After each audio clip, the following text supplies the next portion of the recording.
Congressman Biggs, yesterday the latest stimulus bill died as expected. I suspect you might believe, like me, that the package should have perished. It never should have been brought up. Am I right about that?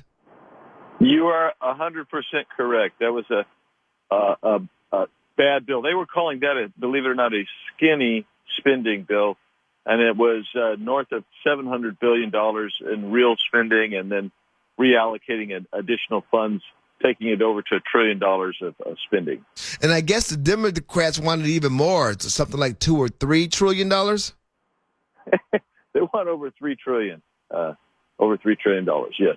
But Nancy Pelosi says she's willing to settle for $2.5 trillion. Well, yeah, imagine that. So we got the spending bill is dead, and yet at the same time, Congressman Biggs, we have a Governor Ducey, who I refer to as Lord Ducey here, saying statements like this. We are calling on Congress to act. We need Congress to do their job.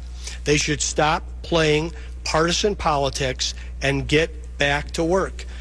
Arizona today has options. We have money in the bank. We've been financially responsible. But what you're asking about is a hypothetical.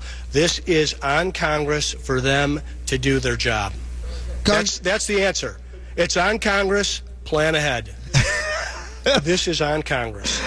Congressman Biggs, our governor, Lord Ducey, says that this is on you, that he has done his job. It is on Congress to do their job. What is it that Governor Ducey is looking for you to do?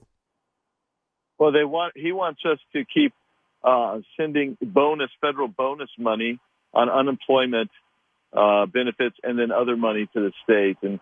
And the reality is, I talk to businesses right now, and they're telling me one of their biggest problems is they can't get employees to come back to work, and they want them to come back to work. They're trying to open up. The other problem is, the governor has really kept us locked down for a long period of time, and that's very hard on small businesses as well.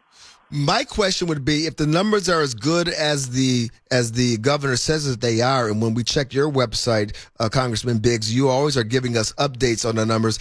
I can boldly say that we are not suffering from a COVID pandemic right now in the great state of Arizona and other places in the country. So why are things still locked down? Why are they talking about at ASU that they're going to send the kids home because of the spread of COVID? Well, I mean, this gets back to the whole thing that you and I have talked about many times, is that this is kind of a panic-driven type of event, and so you have an increase in cases, and we've seen the testing has been overly sensitive in some places. That 90% of the testing that's come back has been erroneous and false positives. But the key is that it's not always the rise in cases, because if you have a rise in cases among, say, the 20 to 44 age bracket based on their data, it's not my data. I don't make this data up. I'm looking at their data. The hospitalizations and the death rate is so incredibly low. It's lower than most other risks in our society from public health point of view, or even driving a car. So, and certainly from drug and alcohol addiction and problems for young adults. So the question is, why is that they want to send them home? And I can't give you a good answer. I really can't, and I'm not sure they can give you a good answer. Okay, but we have the governor. He seems to be committed to keeping us locked up. Are you telling me you can't give us an answer? You can't give us any idea why that would be the case? I mean, is it money? Is it power? Does he know something that we don't know? Well, I'm sorry to put you on the spot, but you're a representative, and I got to get some answers from somewhere, Congressman Biggs. Well, here's the deal. I don't know why. I don't know what drives him. I know what drives me, and what drives me is that data has been screwed up in this state from day one. I mean, when you have death rates that we had like the other day, where you have a -2 death rate, you explain to me what a -2 death rate is. And it's because they do things like they go back and say, oh, well, that really wasn't COVID or whatever. And then they said, well, we found something that were COVID. that had not been reported as COVID. So the numbers are skewed. But what I'm trying to get at is let's have some honesty and transparency from the public health bureaucrats, and let's let adults who are free, who mitigate risk and assess risk on a daily basis in their lives, let's let them make some personal choices instead of basically coming in with the heavy hand of government, basically saying, we're going to control every aspect of your life. Because if people would step back, they would see that every aspect of their life has been controlled by government over the last 6 months.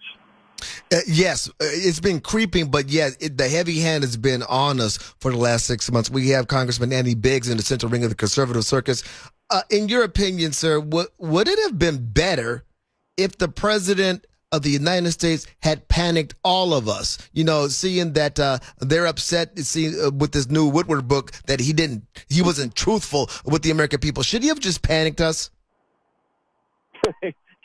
Yeah, like he should have poured more gas on the fire that CNN, MSNBC, even Fox to some extent, that the media was doing. They were creating this mass of panic instead of rationality. They immediately went visceral instead of logical, and they immediately left the realm of science and data and went off, and they've never recovered yet. And the president kept his head, and what they forget is he was trying to keep the country calm.